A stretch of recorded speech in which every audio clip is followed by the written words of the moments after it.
হ্যাঁ মেয়েরা শোনেন, আপনাদের জন্য ইবাদত বন্দি কি জানেন? আপনাদের জন্য ইবাদত বন্দি হলো দুইটা, একটা হলো পবিত্র থাকা, একটা হলো খাস পর্দায় থাকা। পবিত্রতা অর্জন করবেন আর খাস পর্দা থাকবেন। নারীর জন্য ইবাদত হলো দুইটা, আর পুরুষদের জন্য ইবাদত বন্দি হলো একটা, তা হালাল রুজি কামাই করবে। তা পুরুষরা হালাল রুজি কামাই করবে, আর নারীরা হলো পবিত্রতায় থাকবে, খাস পর্দা করবে। দুইটা করতে পারেন, পুরুষরা করতে পারেন, দুই দলই জান্নাতি।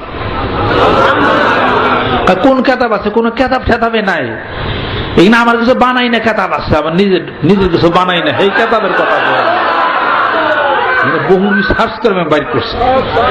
নারীরাই সবচেয়ে অপবিত্র হয়, নারীরা সবচেয়ে বেশি পর্দার খেলাপ তাদের মধ্যেই হয়।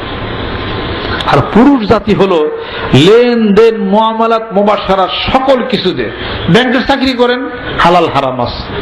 অন্য চাকরি করেন, হালাল হারাম আছে।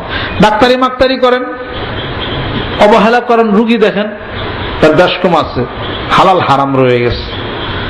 ওয়াজ নসিহত করেন, বক্তারা, হালাল হারাম রয়ে গেছে। কোন নিয়ত ওয়াজ করছিলেন? কি নিয়ত ওয়াজ করছিলেন? ট্যাগ বেশি দিছে, ওয়াজের মাত্রা বাড়াইছে। ট্যাগ কম দিছে, আধা ঘন্টা ওয়াজ শেষ করছেন। তবে পুরুষদের ইবাদত বন্দি গুলো হালাল রুজি আমি বাইসা বাইর করছি। পুরুষ ইবাদত বন্দি মসজিদে নামাজ নেই, পুরুষ ইবাদত বন্দি